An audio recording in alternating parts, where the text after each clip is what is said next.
Madison's POV. Have I said something wrong?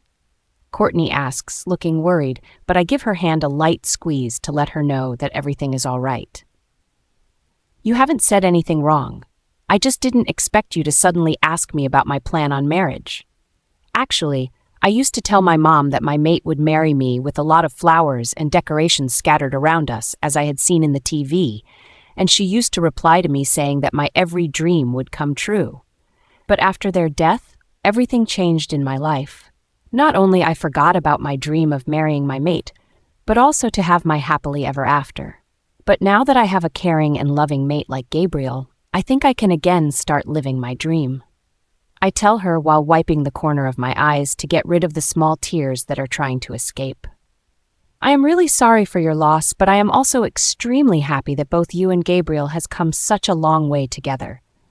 After all the misunderstanding, mistreating that you have to endure in his hands, I am relived to see that he is taking care of you so well. You know, when I first saw you believe me, I told him that I am doubting that you can cheat on him. But at that time, he was blinded by revenge that he didn't listen to me. However, turned out that I was correct from the start. Now, seeing the two of you so happy together has made me realize that I was going to do so bad with you. Please forgive me for ever trying to hurt you, she says, looking full of guilt. Courtney, you were only helping your friend, and also at that time you didn't know me well. So stop saying sorry for something that happened ages ago, because right now, you are my best friend with whom I can share my worries as well as my dreams, I reply, making her smile. By the way, I was thinking about doing some shopping for the baby as well, but then I promised to buy everything with Gabriel because he wants to get the best for his princess. I let out, feeling hesitate as to what I should do. I think you should order everything online because then you don't have to walk so much in this condition, and also Gabriel can help you choose everything. She replies, making me nod my head. You are right. I should do it because my feet are already killing me, and I'm sure while buying things for the baby, it will take a lot of time. I remark, Gabriel's POV. Now, tell me, what have you done to piss off Courtney? I ask Ezekiel after both of our mates leave the mansion. Nothing. He grumbles, making me quirk an eyebrow at him. My usually calm and calculated best friend is behaving like a toddler who hasn't gotten their favorite candy.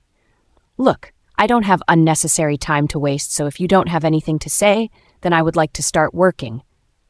I tell him, I am planning to propose to her. He replies, making me smirk. Now, this is a good idea, but why is she so angry? I ask, leaning against my chair.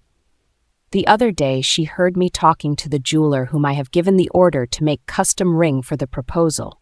But as I didn't want to spoil my plan, I told her that I was talking to my mom. At that time, I didn't have any idea that she would literally call my mom and asked if I was really talking to her. Hopefully, you understand what happened next. I nearly fall out of the chair at how loud I am laughing. Oh God, I can't believe that the overly smart Royal Gamma fucked up in front of his mate as well as his mom. You are in no use, bro. Give me some idea how I can get Courtney's forgiveness, he remarks. First, tell me, when are you planning to propose her? I ask. Next week, he replies. Don't take that long because then it will be hard to please her. I hope you already know about her temper, which you should not take for granted.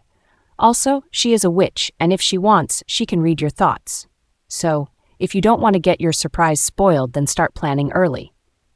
I tell him. Do you think she will say yes?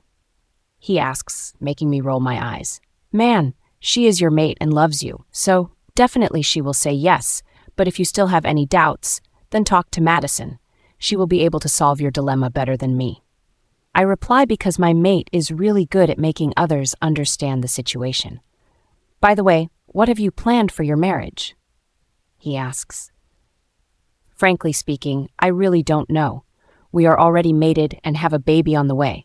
I don't think a wedding is necessary, but if Madison wants to get married, then I will do that, I reply. Do you really think that she will tell you if she wants to get married or not? He asks, looking at me like I have said something stupid. Of course she will tell me.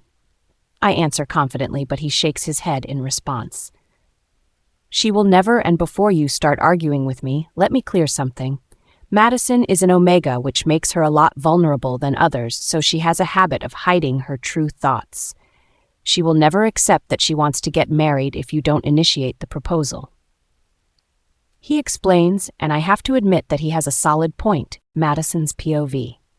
It's been 2 days since I went shopping with Courtney. Till now, I have not gotten time to discuss with Gabriel about my intention of doing online shopping for our baby. He has been super busy with his office work as well as his Alpha King work. I have asked him numerous times to let me help him with the packworks, but no, he is adamant that I need to rest because our baby will be here soon. There indeed are only 2 months left for the pup to be born, and it's really not a good time for me to overwork. So I understand my mate's determination not to let me do any work, but he can't stop me from helping around the mansion or I will go crazy. Also, the trip promised by Edric and Ariel is still on board because I am not sure where I want to go. Although we went to have dinner, but the outcome wasn't very good as I had to be admitted to the hospital. Because of how much anxiety I was getting from all the stares and questions, I have heard that Gabriel shut down the news channels who dared to take photos of me and overwhelmed me. If my child's life had not been at stake, I probably would not have allowed him to do this. Because for me, the safety of my child is the most important thing. If I talk about now, then I am making a sweater for my pup. I love pink color, but I don't know if my daughter will like it or not. So you guys can say I'm taking a risk by picking up pink and white wool. Mrs. Pamela is the one who has taught me how to crochet woolen clothes. Although her love was only for show, but I have to thank her because she has taught me a lot of good things. I don't have any idea how Naomi is doing or how her pregnancy is going, because Gabriel has requested me not to keep any relationship with anyone from the Red Moon Pack, and I can't deny his request. Because I understand his feelings well. Suddenly, a kick delivers from inside, making me wince. I take a deep breath to control the pain, but nothing is working out. The pain keeps increasing, which is now becoming unbearable to me. Baby, what's wrong? Why are you kicking mommy so hard? I let out, holding the bump by both hands. Another wave of pain washes over me, which has me clenching my teeth from screaming aloud. I try to mind link Gabriel, but with the pain I am feeling, I can't even do that. Ma'am, are you okay? One of the maid runs towards me and holds my hand in her own. Mind link Merrick and tell him that I am having a lot of pain in my lower abdomen. I reply, while tears stream down my face. She nods her head, and soon her eyes fogged over, meaning she is mind-linking. A few minutes later, she informs that Gabriel and others are coming here. I nod my head in response because I can't talk right now. Usually, Ariel never leaves my side, but today she, along with Edric, has to go to meet some of their friends who are in town. I am sure if she was here, she would have helped me with my pain, because I have heard that a she-wolf can help other she-wolf during pregnancy to go through any pain. Madison, I can't feel our pup's heartbeat. Reese's frantic voice comes out in the mind link. Don't scare me, Reese. Our daughter must be sleeping. I reply, trying not to panic that something is wrong with my princess. I am not trying to scare you, but I am telling the truth. Also, the pain you are feeling is the pain of labor. My eyes widen when her words register in my mind, but before I can reply to her, Gabriel rushes into the living room with Andrew and Courtney behind him. What's wrong, baby? Why are you in so much pain? Gabriel asks, putting his palm over the baby bump. Don't freak out, okay? Reese just told me that I am in labor. I reply, hoping he will not freak out, but obviously his eyes show immense fear. But it's not time for the pup to come out, he remarks, which makes me want to bash my head on a wall. Gabriel, I don't think we have time to chit-chat, so take me to the clinic ASAP. I growl, not caring that I am behaving rudely. He quickly nods his head and picks me up in his arms before asking Andrew to get the car ready, while Courtney goes to my room to pack the necessary things. Gabriel's POV. When I got the news about Madison being in pain, I was already on my way to home because I could feel her pain through the mate bond. So, upon arriving in the mansion, I don't waste time and run inside to see that my mate is indeed in a lot of pain. Andrew and Courtney has also arrived with me. What's wrong, baby? Why are you in so much pain? I ask, putting my palm over the baby bump. Don't freak out, okay? Reese just told me that I am in labor. Madison replies, in which I can't help but get scared, fearing that our babies and her life may be in danger. But it's not time for the pup to come out, I remark, because there are still 2 months left for her due date. Gabriel, I don't think we have time to chit-chat, so take me to the clinic ASAP. She growls loudly, showing that she is not a bit impressed with my reaction. I quickly pick her up in my arms and order Andrew to start the car, while Courtney goes to the bedroom to pack some necessary things which can be used in the clinic. I get into the back seat with my mate in my arms, and Andrew drives towards the clinic. I have already mind-linked Merrick and Dr. Lily about Madison's condition. Take deep breath with me, darling, I tell my mate, who is writhing in pain while clutching her stomach. I am trying, but I am not able to. She replies, looking so sad that I feel like a failure. So I transfer some of my healing powers to her body so that she can feel a little better. Thankfully it works, and she starts taking deep breath, which has been taught by Dr. Lily. Soon, the car stops in front of the clinic, making me rush out of the car to find that Merrick is outside, along with 2 ward boys who are holding a stretcher. I lie down Madison on the stretcher and walk inside the clinic, holding her hand in mine. You wait here, Merrick says, while they take my mate inside the examination room. I know arguing in this vulnerable situation won't be good, so I just nod my head in response and let them do what's good for both pup and mother. I run my hands over my face, not believing how in a few hours everything has changed. Don't worry, bro. Madison is a fighter, and I am sure that she, along with the baby, will be all right, Andrew says, outing his hand on my shoulder. I hope exactly the same, I reply with a sigh. After a few minutes, Merrick comes out of the room, making me look at him in hopeful eyes, but he gives me a sad smile, which doesn't settle well with me. Why are you looking so sad, babe? Andrew asks, in which I have to thank him because I can't find my voice. Madison is all right, but unfortunately the baby is not looking well.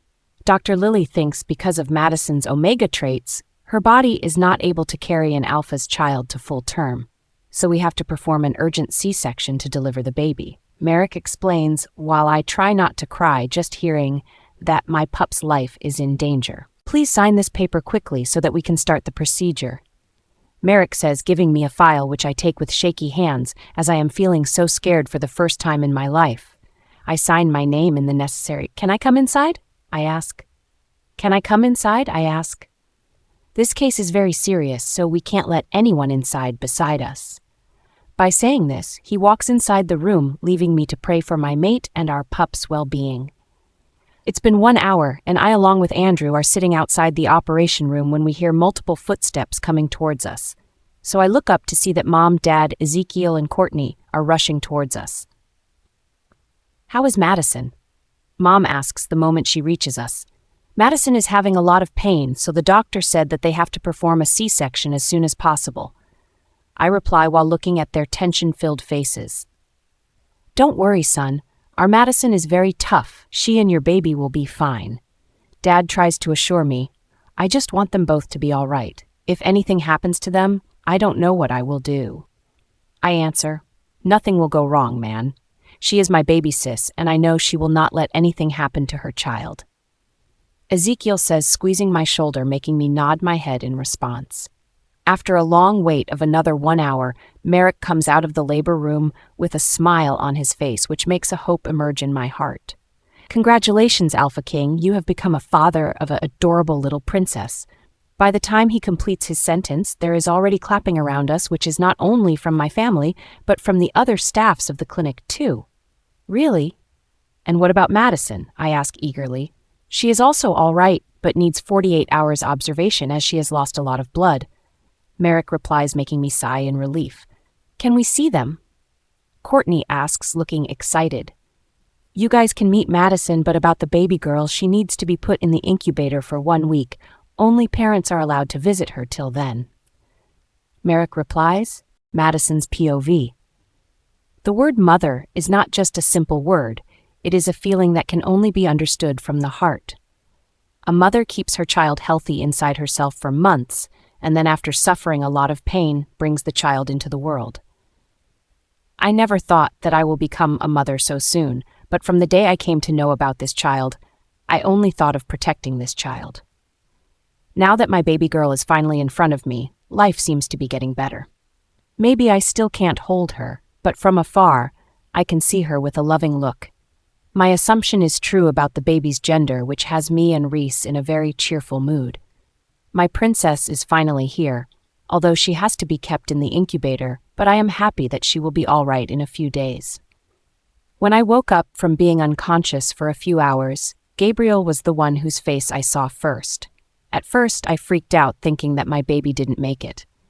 But then, my caring mate assured me that our daughter has arrived in the world early, just needs a little extra care. I didn't want to wait any longer to see her, but I had to follow the protocol. That's why now, after 3 days, I am finally able to see my adorable little baby for the first time. She is adorable, isn't she? Gabriel whispers in my ear, making me nod my head. Yeah, she is. I just can't wait to hold her in my arms, I reply, pouting my lips. Now, a few more days and we will be able to hold her in our arms, he says while kissing the top of my head, but I am going to be the one to hold her first. I order, looking up at him. Of course, darling. You are her mother, so you have the right to hold her first. Also, I am sure our princess wants to be with her mommy, he replies, making me hum. By the way, when are you going to select furniture for our princess's nursery? He asks while wheeling me out of the special room where our daughter is being kept. I can do it right after we reach my hospital room, but she is not sleeping in that room till she gets a few months old. I let him know. I know, baby, and I fully agree with you in this matter, he replies, making me smile. Gabriel's POV. I am still processing the fact that I am now a father of a newborn baby who will be depending on me for many things. But the most terrifying thing is that I don't know how to care for newborns, much to everyone's amusement. I still remembered the time when Madison put Mia on my arms forcefully that I didn't even move an inch from where I was sitting in fear that I would hurt the baby. That's why everyone from my family is teasing me non-stop after the news of the little princess being born got out. Especially my annoying best friend Ezekiel, who has made it his mission to irritate me whenever he gets the chance. But everything aside, today we can finally take our little princess home. I vividly remember the first time when I touched her tiny fingers, and a few seconds later, she wrapped her little fingers around my large finger, making an unknown emotion flow through my heart. At the same time, my protective instinct has turned 10 times worse, seeing her fragile body of her. She is not supposed to be here so soon, and that's why her weight is very less, which can cause her health problems. But Dr. Lily has ensured me that the correct diet and medicine will keep the baby all right. Currently, I am packing all the stuff of Madison, and our daughter has been using it for 2 weeks while staying in the hospital. Just then I hear a whimper, so I look up to see that my princess is squirming in her place. I panic, not knowing what to do to help her. Why are you looking like you're going to shit in your pants? Madison asks, coming out of the washroom looking fresh as she has taken a shower. Why are you asking this? I let out, looking at her with confusion. Because you're turning green and blue, she replies, picking up our daughter in her arms and sitting down on the bed before starting to breastfeed the whimpering princess. Not a minute later, all the whimpering come to a stop, making my eyes widen. Now, I understand that she was hungry, that's why she was whimpering. I was just wondering why she was whimpering so suddenly. I remark, standing beside my mate, who puts her head on my left biceps. I really need a good night's sleep. She mumbles while playing with our daughter's soft hair. Don't worry, you will be getting plenty of sleep upon arriving in the mansion. Mom can take care of our daughter for a few hours. I suggest, hoping that will help her a little bit. No, Gabriel, that's not how things work with newborns. Our daughter is a premature baby, so she needs her mother's warmth all the time, and that's why I have to be with her all the time. Also, she depends on me for her food, which is my breast milk. She replies, making me understand what she is trying to say. Madison's POV. Are we ready to leave? Gabriel asks, taking the bag from my hands.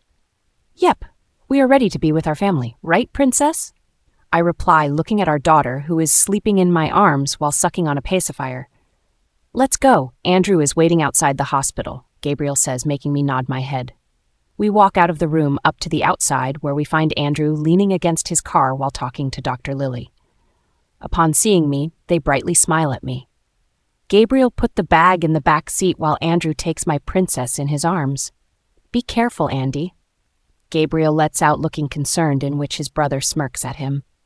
"I think you're forgetting, dear big brother, that I have a daughter of my own, so I know how to carry newborn babies. It's you who need to be careful." Andrew remarks, which makes me giggle seeing the defeated look on my mate's face. "Luna Queen, please look after your health along with your daughter because you're the one who will be providing food for your daughter. Also, if you need to know anything, I am just a call away." Dr. Lily remarks, "I will remember everything you just said, and thank you so much for taking such good care of me." I reply, squeezing her hands. "I am the one who feels grateful that I got to help you during your pregnancy," she answers. Soon, I get inside the car along with Gabriel while Andrew gets into the driver's seat. I was worried about my daughter's discomfort during the ride at first, but now seeing her in her small car seat, I don't think I have to worry about her anymore, because she is still sleeping soundly. After 10 minutes of driving, we finally reach the mansion, and just as I have thought, everyone is waiting outside with flowers, balloons, different kinds of stuffed animals, making me feel incredibly blessed to have them in my life. Gabriel helps me get out of the car, while Ariel runs to pick her granddaughter in her arms. "Welcome home, princess." Everyone screams through the mind link, making me wince, but then a big smile spread on my face as I understand why they have done it. They don't want to startle the little princess, who is still sleeping without a care in the world. Courtney is the first one to hug me like she hasn't seen me for so long, but I can't deny the fact that I have also missed her. We walk inside the mansion, followed by others, and soon reach the living room. "How are you doing, sweetheart?" Edric asks. "I am good, just a little tired," I reply, smiling at him. "It's just the beginning. The first 5 months are very tiring for every new moms," Ariel says, sitting beside me on the couch. "Dr. Lily said the same thing. I just hope I will be able to take good care of her," I reply, playing with the tiny fingers of my precious daughter. "Don't worry. We are all here to help you out, and I am sure Gabriel will do the same, right?"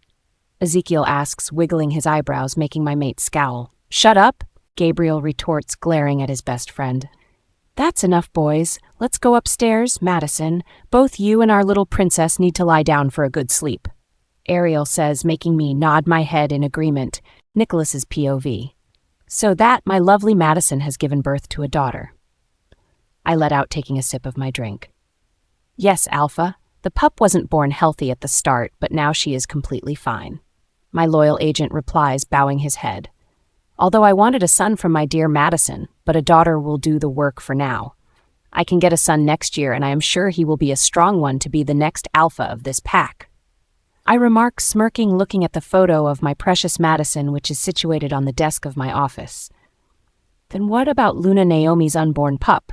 I roll my eyes, hearing about that weakling mate of mine. "Naomi is just a puppet for me, and about the pup inside her, that I don't care at all. They will be staying in the small guest room beside my bedroom because I can't reject her," I reply nonchalantly. But I hold my hand, indicating that I don't want to hear anything anymore. "You can go now and keep me updating about my love along with our darling daughter," I order, glaring at the man who quickly leaves from there. I get up from my place and walk towards the window while dialing a particular number on my phone. The perfect person who will help me to defeat the Alpha King and get back the things that rightfully belong to me. "What do you want?" comes a voice over the other part of the phone. "The Luna Queen has given birth to a princess," I inform. That's good news. But I want to know what you want from me," retorts the person. "I want my daughter back from the Alpha King who thinks it's okay to keep something that doesn't belong to him," I reply, clenching the phone tightly in anger. "I think you're forgetting who you are talking to. Don't forget your place, Mutt," I gulp in fear, hearing the dark tone. "I am sorry, Master. I am just worried about my daughter's safety. Also, Madison belongs to me from the start," I let out in hurry. "Don't worry. You will get your daughter back very soon, but about the Luna Queen, I can't guarantee, as I want to have some fun with her first," Hope you don't mind. I nod my head quickly, but then remember the person can't see me. Yes, of course, Master. You can do whatever you want with Madison, because I know after you're done with her, you will send her to me. I reply hurriedly. That I will do. The person replies without giving me a chance to reply. Disconnect the call. Madison's POV. It's been 1 week since I am back from the hospital, along with my daughter, who is now doing very well regarding her health. I was in a lot of tension earlier because my daughter I is born prematurely. But Merrick has explained to me very well that I do not have to worry, because there is alpha blood in my daughter which will protect her. Although I don't like the sound of it, as it reminds me of that monster Nicholas, but I have to live with it. I just take a shower because today is a very important day for all of us, especially for my little princess, because today is the naming ceremony of her. Yes, it has taken a lot of time for us to arrange the ceremony, as both Gabriel and I wanted our daughter to settle down well. We can't hide her from the world, so we just wanted to have some alone time with her first. Upon arriving out of the washroom, I find Gabriel playing with our daughter, who is staring at her daddy with wide eyes, as if trying to understand what he is saying. It's a fascinating sight to behold, as it's not every day you can see a giant like my mate playing with a doll like our daughter. What's talking happening between father and daughter? I ask, sitting beside them. It's a secret that we don't want to share with anyone else, right, Princess? Gabriel replies, caressing our daughter's chubby cheeks. That's unfair to me. I am the one who has given birth to her. I whine, trying to show how sad I am. Nope, nothing is unfair when it comes to daddy-daughter time. He remarks, pecking me on the lips, which makes me smile nonetheless. Have I ever told you how much I love you? He asks, playing with the end of my hair. You did, but that was a long time ago. I reply, scowling at him. I am sorry, my love, but don't worry, I will not forget to remind you how much I love you. He says, coming close to my face, but I push him back before taking little princess in my arms. Now, what is it? He asks, looking confused. Mommy needs to get little princess ready for her naming ceremony, so please leave us alone. I reply, getting up from the bed and walk inside the closet. Then what about Daddy? He asks, coming behind me. Daddy can take care of himself. No need to get any help from Mommy. I reply, closing the door of the closet on his face, making him playfully growl at me. Gabriel's POV. Both Madison and I, along with our daughter, come out of the car, while the paparazzi try their best to get a glimpse of the little one. But I glare at them, making them back out instantly. Not only that, the warriors are also keeping everyone away from us. I wrap my arm around my mate's waist while she holds our little princess before making our way inside the ballroom where the naming ceremony is being held. I know many will say that I have done a little bit extra, but they should know that it's not any ordinary person who we are talking about. It's my daughter, and she will get the best in every single thing. Most of the pack leaders have arrived for the ceremony, except the Red Moon pack, because I don't want anyone from that pack to be around Madison or our daughter. I directly go into the stage where Mom and Dad are already waiting for us. Good evening, everyone. I am very glad to see you all here to celebrate a very big day with me and my family. I hope you guys have heard about the arrival of a new person in the royal family. So I would like to introduce our daughter to all of you. I let out, holding my daughter in my arms while the room erupted in clapping sound which startled my princess. But I kiss her on the crown of head, which instantly put her at ease. Today, we are all here to declare the name for the little princess who is now 3 weeks old. However, I would like my mate, the Alpha King Gabriel, to select a beautiful name for the little one. Madison says, linking her arm around my left elbow. Thank you so much, love, for letting me choose a perfect name for our perfect daughter. So with that being said, the little princess's name is going to be Diana Aurora Knight. I declare, earning a gasp from my mate while others cheer for their princess. Please enjoy the party. I let out, excusing ourselves. Gabriel, you chose our daughter's middle name after my mom's name? Madison asks, teary-eyed, after we get off the stage. From what I have heard about your mom so far, she was a very good woman, and I want our daughter to grow up like her. Also, now by seeing our daughter, you will remember that your mother is still here with you in the form of our daughter. I reply, kissing her on the forehead. Thank you so much, she whispers, hugging me. You have done an amazing job, son. Dad remarks, standing beside me while I look at Mom, who is wiping her eyes with a tissue. Thanks, Dad, I reply, smiling at him. Now give me my grandbaby. She shouldn't spend time with you boring people. Mom says while taking Diana in her arms and going towards her friends, which I sure to show her new grandchild, Gabriel's POV. After Matthew's dick fell, he was unconscious for some time, but 2 buckets of water was enough to bring him to his senses. Thankfully, he starts talking after gaining consciousness. Sienna came to me one day and said that her father wanted to talk to me, which I found strange, because earlier he did not like our relationship. Still, I agreed to meet him. But the next week we met at a small restaurant, and the very first thing he asked me was how good I felt about money. I did not understand why he was asking such a question, so I asked him what he wanted to say. He told me that he had a good offer for me. He gave me $5 million instantly and asked me to tell him about all the werewolves pack. At first, I wasn't going to do as he asked, but the ratio of the money was huge, so I told him about the biggest packs around the world. Matthew explains, making Duncan steer in my mind. But I can't give him control because he will definitely go on a killing mood. You sold your conscience just for some money? I asked, glaring at him. I was going through a financial crisis then, so I had taken a lot of loans. I had to take the money even though I didn't want to, or else my pack was snatched from me. He replies while I punch him in the ribs, making him scream in pain, but all I can think is that just because of him, all the werewolves' packs are in danger. However, he again loses consciousness, making me curse. This time, I decide to give him a few hours of rest because he is the only evidence I have in my hands. I wash my hands on the basin, which is there on the cell, and get out of there, not before locking the door. Upon arriving outside, I find Courtney waiting for me, and seeing her expression, I am sure she has been able to get something out of Sienna's mouth. I signal her to follow me outside because this is not the idle place to discuss about anything related to the Hunter group, as I don't know who else is working against me. Now, tell me, what have you found out? I ask the moment we set foot outside the dungeon. Sienna has told me that she is not Alpha Matthew's real mate. Actually, she has killed Matthew's real mate so that she can take her place in the pack. Some powerful witch have helped her create a potion to make Matthew believe that she is his mate, and the potion has worked. Not only that, she is the one behind the financial crisis of Matthew's pack because she knew that, in need of money, Matthew would do anything. Courtney explains, making me understand the whole thing. So this time the hunters are playing big games. I remark, rubbing my jaw. Madison's POV.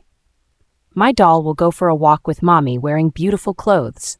Look what I have brought for my little princess. I say aloud while showing the cute dresses which I have selected for my baby girl. I have decided to take her for a troll on the nearby park because the weather is getting a little warm around here. So it's a good time to take my baby out. However, I am a little disappointed with Gabriel because he is too busy to accompany me. I am not saying that he should be with me all the time, but he can give me some time, right? I release a sigh and look at my baby, who is looking around the room while sucking on her binky. I quickly change her clothes and diaper before getting myself ready as well. Ariel is also coming with us as she wants to spend some quality time with her granddaughter. Actually, both her and Edric has moved out of here a few days after the naming ceremony, saying that their duty is done. That's why I am so excited to meet her after these days. When I arrive in the living room, I find Gabriel sitting on the couch, along with Ezekiel working on their laptops. I clear my throat and successfully get their attention, but again, I feel disappointed when my mate doesn't look bothered seeing me all dressed up. Ezekiel is the one who gets up from the ground and comes towards me with a happy smile. Where is the little princess going with her mommy? Ezekiel asks in a baby voice, taking Diana from my arms. We are going to the park with Ariel. I reply, looking at Gabriel, who is still working on his laptop. How about I take Diana outside till Ariel arrives? Ezekiel asks, which I am sure after observing the tension between Gabriel and I. Yeah, sure. I reply, forcing a smile. After Ezekiel leaves from there, I walk near my mate and take his laptop away, which makes him let out a loud growl. But I am not scared of him anymore, so I growl back, although I know it's futile because he is always going to be the dominant one. "What the hell do you think you are doing, Madison?" Gabriel asks, glaring at me. "It should be me asking you the same question, Gabriel. What happened to you? Nowadays, you have no time for neither for me nor our daughter. Every day you go to office without telling me and come back so late at night when I have already fallen asleep." I let out, looking at him for answer. "I have a lot of work for which I am busy. I am not an ordinary person who can sit at home like you, because I have to think about everything." He retorts angrily, but then his eyes widen when he realizes what he has said. But the damage is already done because he has clearly told me what he thinks about me. "Thank you so much for showing my place in your life, Mr. Alpha King." By saying this, I turn around and walk away from him, not caring that he is calling out to me. Gabriel's POV. Ever since I have come to know about the conspiracy that is going against werewolves, it has become difficult to control my anger. I have already fired a lot of employees in the office without any reason. Not only this, now I am not getting a chance to spend time with Diana and Madison too. I don't want to leave out a single day of my daughter's life, and here I am, can't even hold her in my arms more than 5 minutes before I have run to attend another meeting. I know my mate is very understanding, but everyone has a limit to adjust, and this time, I think Madison's limits are getting over soon. Cyrus is already having trouble with Reese as she is not talking to him properly. I am the reason because of it, as I am not letting him take control for some days. But how can I let him take control, knowing well that he will Matthew for betraying our kind? My wolf is very hot-tempered when it comes to the safety of his people, and an alpha is supposed to protect his pack, but Matthew has done the complete opposite. Suddenly, my chain of thoughts breaks when I hear footsteps coming towards us, so I look up from my laptop to see that Madison is standing in front of the staircase holding our daughter. By looking at them, I can tell they are going outside, but due to my already paining head, I don't spare them another glance. Ezekiel gets up from his place and walks towards my mate before they start talking among them. I am so engrossed in my work that I don't notice Madison towards me.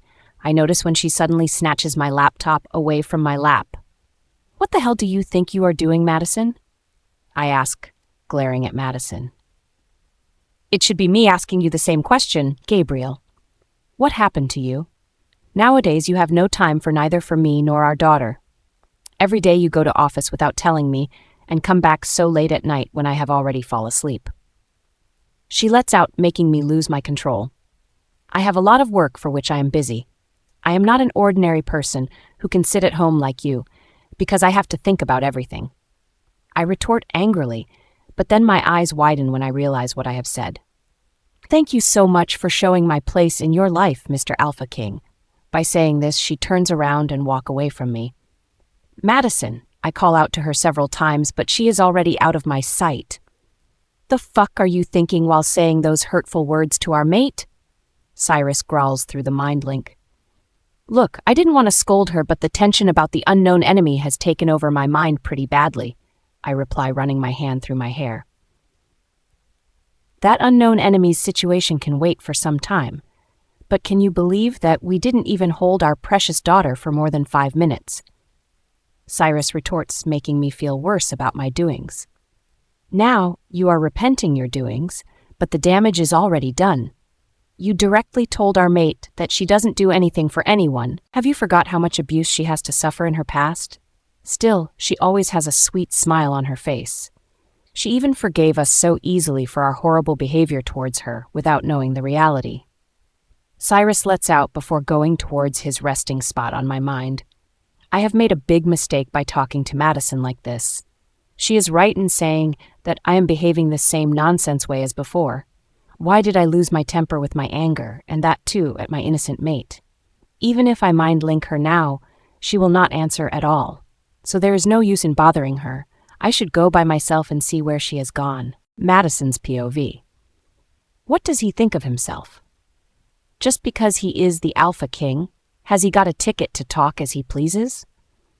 I agree that he has to do a lot of work, but I also want to help him, but he never allows me to help, saying I am still recovering. I don't even realize that I am crying, but when a hand wipes my cheeks, I look up to see that Ariel is standing in front of me while Ezekiel is standing behind her with Diana in his arms. I try very hard to control, but still break out in tears before throwing my arms around Ariel, who starts rubbing my back. Cry as much as you want, sweetie, Ariel says in a gentle tone. I didn't want to fight with him, but he said that I don't do any work while he does everything. He doesn't love me anymore. I let out in between cries. That can't happen at all. Yes, my son is dumbass for behaving badly with you, but I can guarantee that he loves you a lot. Ariel replies, and I pull away from the hug while wiping my face with the back of my hands. But I will not talk to him. I poot my lips, making her laugh. Okay, as you wish. Now, come on, let's go to the park. Ariel replies, making me nod my head. You guys are not going alone, are you? Ezekiel asks, giving Diana back to me. No, a few guards are going with us, I reply. I can come with you if you guys don't mind, Ezekiel says, but both Ariel and I shake our heads in response.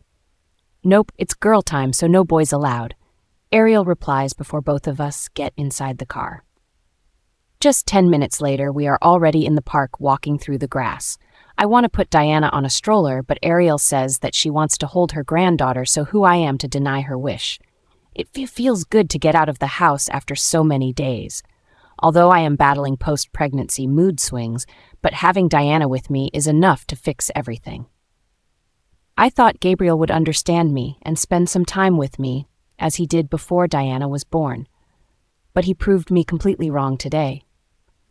I understand that he has to take care of the security of many people because he is the king, but at least he can share his troubles with me. I am not as strong as her, but I do have the courage to stand with him. Not only this, I also want to start training now so that if needed, I can protect my people. Still thinking about my crazy son? Ariel asks. Yes and no. Yes, because he doesn't tell me about his problems, and no, because I don't want to spoil my mood by thinking about him. I reply stubbornly. Edric used to do the same thing with me, and because of which we used to have a lot of fights. Once there was such a big fight that I shifted to the hotel with Gabriel and Andrew because I didn't even want to see Edric's face. But after a few days, both of us realized that we were behaving like kids, so we sat together and talked about what's going on. I got to know about the situation with vampires' clans as they were trying to take over many werewolves' pack. Edric didn't want to trouble me because I was already having a hard time after getting the news of your parents' death. We cried for a long time in each other's arms, but reconcile happily. From that day, both of us have never hidden anything from each other. Ariel explains. So do you think Gabriel is also having some trouble and not sharing with me because he doesn't want to disturb me? I ask, playing with my fingers. I can't be sure in this matter because both he and his father are different persons, but they have one thing in common, which is not to trouble anyone with their problems. So I think it will be better if you talk to him directly without any quarrel. I know you may be hurt by his words, but believe me, he is more hurt saying those words to you. Ariel answers, sitting on a bench while petting the side for me to sit. But before I can sit, I hear a distant voice which is calling out to me. So I turn around and find Gabriel on the other side of the park. Actually, he still needs to cross the road to reach where I am. Go and talk to him, Ariel says from behind, and I don't have to think twice because I am already towards him while he does the same. However, suddenly a speeding car comes out of nowhere, and in a blink of an eye, it hits Gabriel, who hasn't noticed it. Gabriel! I yell out in horror, seeing him roll to the ground while blood spread around him. I run towards him along with the guards, who must have heard my scream of fright. I fall on my knees and lift my mate's head over my lap, who is losing so much blood. Why is he not healing? I ask nobody in particular. We don't know, Luna Queen, but we should take him to the hospital. One of the guards replies just as Ariel reaches the spot. Oh my goddess, how did this happen? Ariel asks in a frightened tone. I will tell you everything, but for now we have to reach the hospital as soon as possible because Gabriel is not healing. I answer in a quivering voice. Please pick him up and put him in the car. I order the guards, who are quick to do as being told. Then I turn to Ariel and ask her to inform Edric along with others about the accident, because it doesn't look like a simple accident. Madison's POV. Have you ever felt such a feeling that your world was shattered in the eyes of your eyes, yet you could not do anything to make it like before?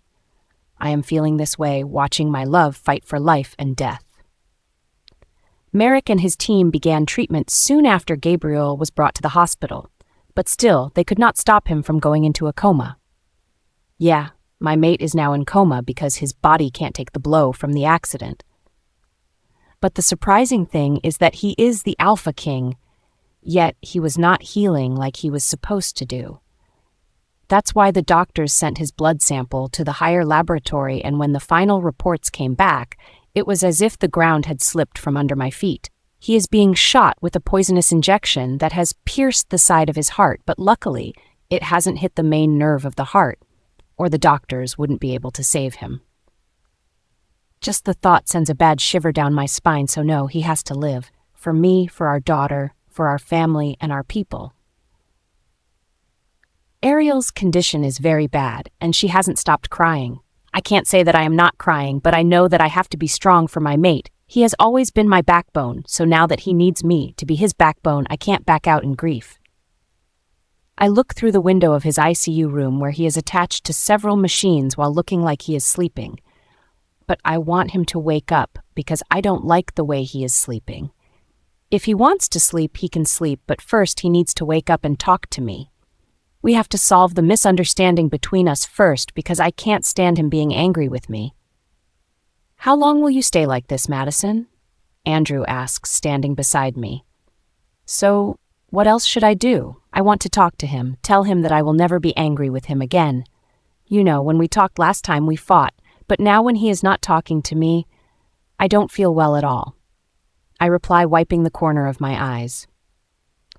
I can't say that I can understand how you are feeling, because only a mate knows how it exactly feels seeing their other half in deathbed.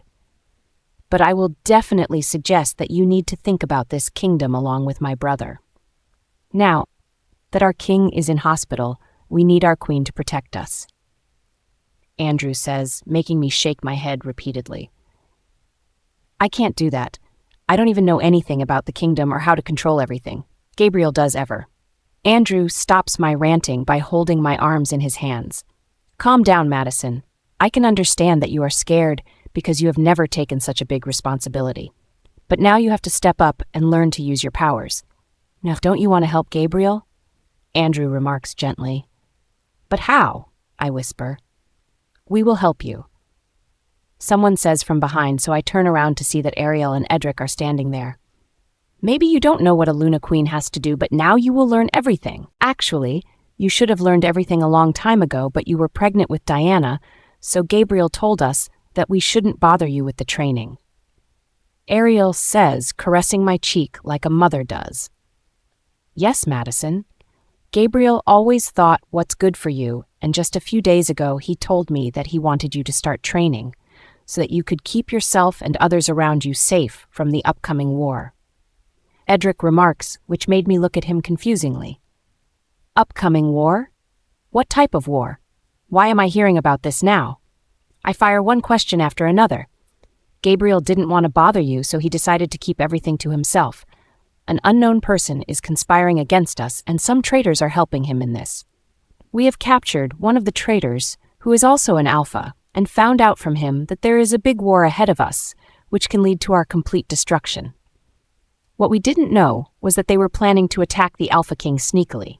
That's why we want you to take over the kingdom, because everyone is in fear, as now their king is injured. Andrew explains. I repeat all the words in my mind to understand exactly what's going on. So, someone is working against us, and some of our people are helping that person. I look at my mate's unconscious form and wipe the fallen tears from my eyes. If I want to be strong for my Gabriel, then first I have to be strong for our people. I have to keep my mate's legacy going by protecting our people who are now hoping that their Luna Queen will save them. Yeah, I will do it at any cost. If needed, I will sacrifice my life, but will not let that unknown person win. I want to start training from tomorrow morning, I declare determinedly, Madison's POV. Many times life throws rocks in our path to see how much capable we are to get past them to achieve our goal. But not everyone can do that, and if you can't, then you'll be considered the biggest loser. My life has never been easy after the death of my parents. I got raped on my 18th birthday, which made me pregnant, but then I saw a little light when my mate accepted me with my condition. However, that hope started to die down when a huge misunderstanding took place, but then again we got over that too. But again, when things just got better, an unknown enemy has emerged who wants to destroy my happiness, which I will never let that happen. I have been deprived of my happiness for so long that now I will not permit anyone to mess with me or my loved ones. That's why I'm putting all my efforts on the trainings that are given by Ariel, Edric, and Andrew. Ariel is showing me how to take care of the budget of the kingdom, as well as how to maintain peace among the packs. Edric is giving me physical training, which will help me during any fight, especially in the upcoming war. On the other hand, Andrew is showing me ropes around Gabriel's huge company, which is now in my hands. It's already 3 weeks and my mate is still in a coma. I have brought him back to our house so that he can rest well. Also, I think if he stays inside the mansion, then he will be safe from those who tried to kill him. Diana has been missing her daddy very much, so I put her to sleep beside Gabriel on the crib. At least they are in the same room, which helps Diana to fall asleep. Right now, I am in the training ground with Edric, who is going to teach me how to fight in my wolf form. At first, I was very scared to transform into my wolf form and fight because of my Omega genes. But he assures me that now I am mated to the Alpha King. I am more stronger than other alphas out there. I just need practice, and then I don't have to worry about it. Madison, by any point, if you feel like you need to take a break, don't hesitate to let me know, okay? Edric says like he does every day. Yeah, of course, I reply confidently. I am ready too. Reese mind links me. Then first you need to shift in your wolf form, but don't give control to your wolf yet. Whenever you fight in wolf, you need to stand on your own as much as you can and give full control to your wolf if you think the situation is getting out of your hand. Edric keep explaining many things to me, which both I and Reese listen very well. Finally, come the time when I have to change into my wolf form, which I do, as well as Edric change into his wolf form too. This is the first time I am seeing him in his wolf form. He is the same color as Gabriel, but I think Gabriel is muscular compared to his father. Hello, Luna Queen. I am Alexander, Edric's wolf. It's nice to finally meet you, says a deep voice instead of Edric's gentle one. It's nice to meet you too, Alexander, I reply through the mind link. We then start circling each other while looking at our steps carefully. That's what Edric has told me to do while explaining earlier. Just when I feel like he is distracted, I leap onto him, but he expertly steps aside, making me fall on the ground. You need to remember that your opponent wolf can be a lot powerful than you as well as clever, so don't be too surprised if they do what I have just done. Alexander remarks, making me huff. Don't be too irritated, kiddo. Just concentrate on your communication with your wolf. Alexander says, bopping me on the snout with his front paw. I stand up and shake my fur to get the sand out of it. I give my half control to Reese, who is wagging her tail in excitement because this is her first time doing something like this. For the next 1 hour, we keep practicing different moves in the wolf form. Although at the end I am fully exhausted, but I am proud to be able to hold for so long.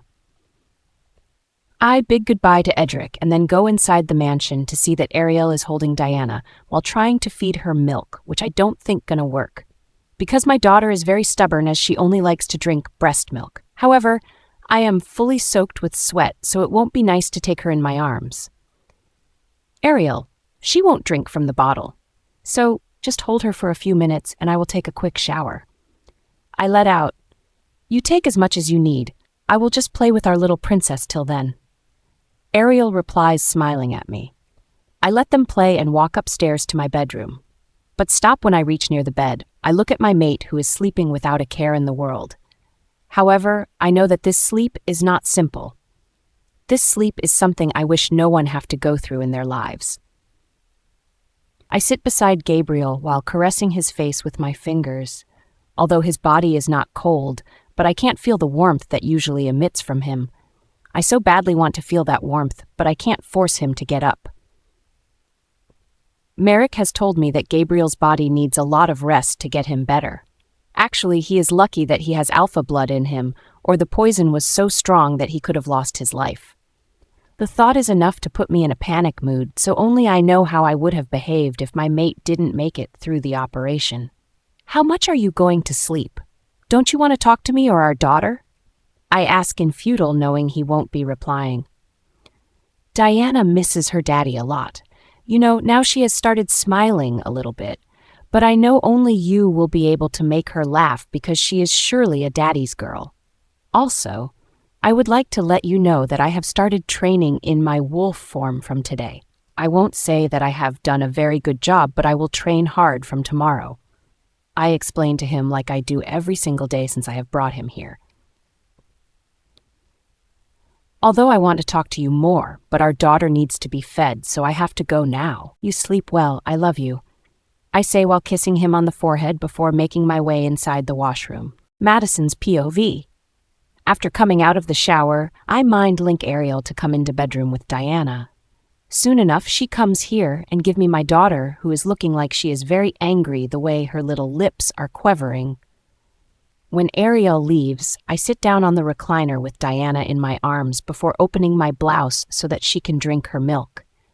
I think my daughter is very hungry because the way she is sucking the nipple. Just then a thought come to my mind that I used to sing a lullaby when she was inside me. Gabriel liked to lie down on my lap while hugging my bump and pretend to fall asleep. I look at the bed, where my mate is sleeping, and then at our daughter, who is blinking her eyes as if fighting her sleep. So I start singing one of the most famous lullaby. You are my sunshine, my only sunshine. You make me happy when skies are gray. You'll never know, dear, how much I love you. Please don't take my sunshine away.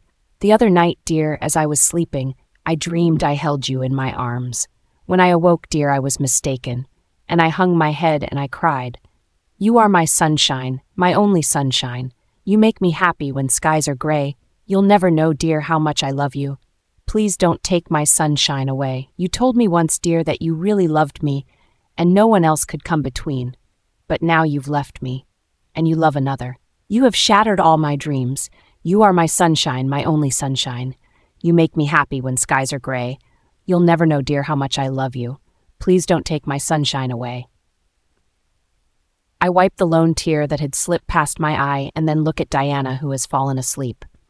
I get up from the recliner and put her on the crib, which is in the room. I tuck her safely and then drop a small blanket over her body so that she doesn't catch cold. I really miss Cyrus. Reese says through the mind link, I can feel you, Reese, because I miss Gabriel too. Don't know when they will wake up. I reply. Do you think we will be able to defeat the enemy? She asks. We have to, because that's the only way we can keep our people safe, and I am sure that what mate would have wanted us to do. I reply, folding some of Diana's clothes. Do you remember Courtney telling us about the woman who has betrayed us as well as Alpha Matthew? She asks, making me think about it. I remember, and her name is Sienna, I remark. Why don't we go to her and try to get more information from her? I am sure she won't be able to defy us, as we are in a lot higher position than others, she points out. That's a great idea. Let me contact Ezekiel and tell him what I want to do. Also, we still don't know the way to the dungeon as we haven't gone there before. I retort, Unknown's POV. I smirk, looking at the face of the beautiful Luna Queen Madison, who has no idea what I am going to do with her. Actually, at first I wasn't interested in her at all, but then I saw her picture and instantly I made up my mind that she is the one for me. She shouldn't be with that Gabriel who thinks no one can beat him. But now look what happened to him. He is lying down on a fucking hospital bed in a coma. That's why this is the perfect time to attack the royals, and once they are under my control, the whole werewolf community will be under my hands. Then I will get my revenge for what they have done to my family. Yes, my family who were my everything. But these damn werewolves are the reason why I am alone. Boss, the jet is about to land. My PA informs, making me nod my head. I am going to meet Alpha Nicholas, who is now the pawn of my game. However, he thinks that I'm going to help him get back Madison in his life. But the truth is that whatever I am doing is only for me. I am the one who will get Madison, and she will bear my children in her stomach. Soon enough, I am inside the car on my way to Red Moon Pack. Nicholas has sent a car for me, as if I can't manage one for myself. I have plenty of money to spend, but I want more money. So when the werewolves' packs will go down, I will take over all of their assets. Nicholas is already waiting on the porch, with both of his hands behind his back like the dog he is. Upon seeing me, he hurries towards me, and in an instant he kneels in front of me.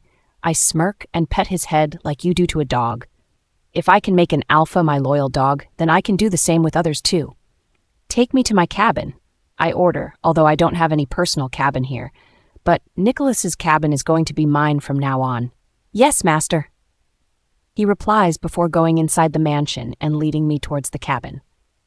Nice one, I comment, taking my seat on the leather chair. Thank you, master. Do you want to drink something? He asks, bowing his head. Not now. Tell me, how's your warriors' training going? I ask, leaning towards the desk. They are doing very well, and also the hunters sent by you are training with them, he replies. Good, but there is a change of plan, I tell him. What is it? He asks confusingly. We are going to attack the royals in the next 2 days, I inform, making his eyes widen. But why so soon? He asks, making me quirk an eyebrow at him. I am your master, so don't question me about my decision. Tell the warriors to get ready, and the hunters too. I order Madison's POV. She's a crazy woman, Madison. Do you think you are doing okay by going to meet her? Courtney asks, making me halt. I don't care if she is crazy or whatever. There is a chance that she knows about our enemy, so I have to meet her. I reply and start walking inside the dungeon. The place is well hidden inside a tunnel behind the mansion, and that's why I never doubt about the tunnel. I thought it must be some hideout area. But now I know exactly what this place is used for. The moment I set my foot inside, the smell of blood and piss drifts to my nose, making me feel like I'm going to vomit. But I hold myself because it's not time to show weakness.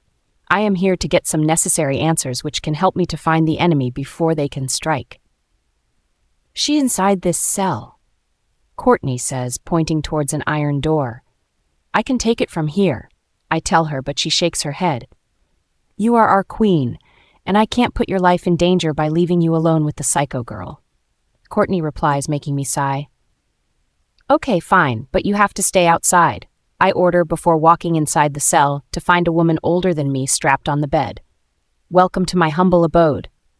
The woman, or should I say Sienna, snarls as if I am scared of her.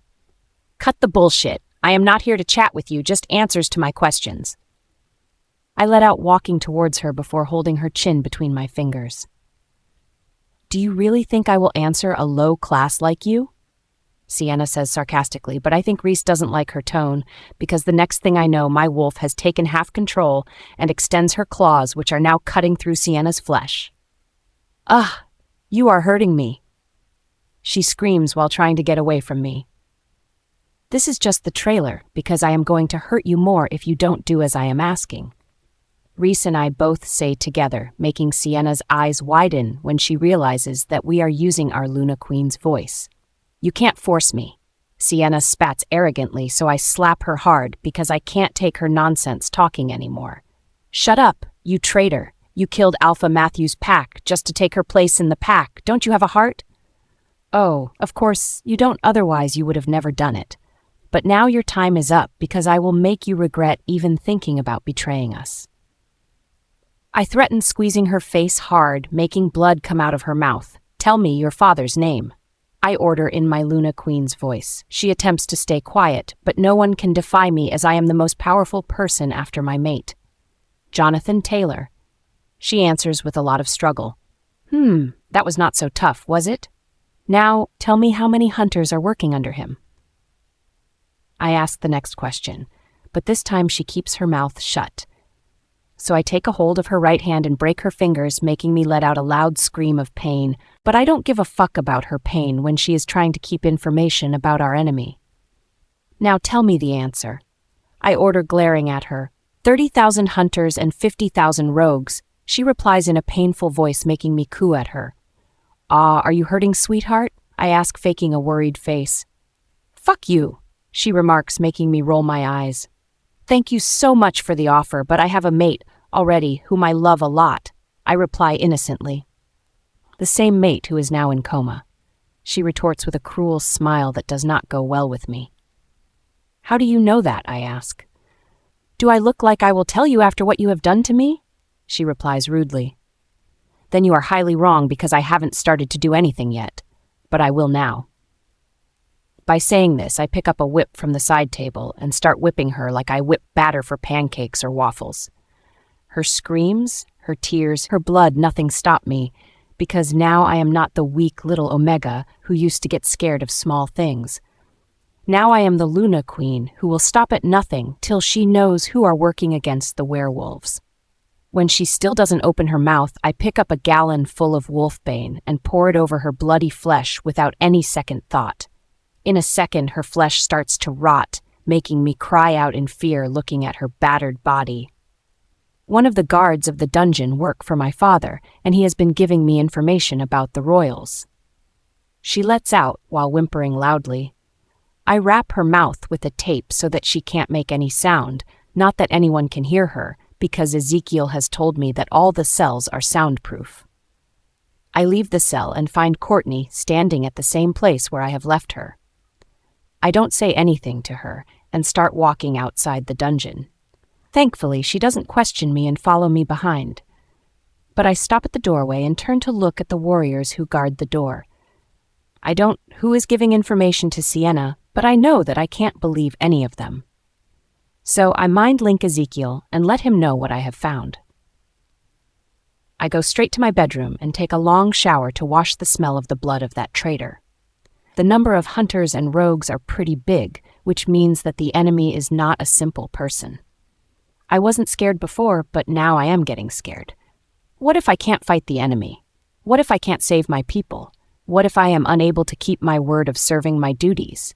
So many doubts, yet no solution to any of them. I am really missing Gabriel at this moment, because he is really my safety blanket.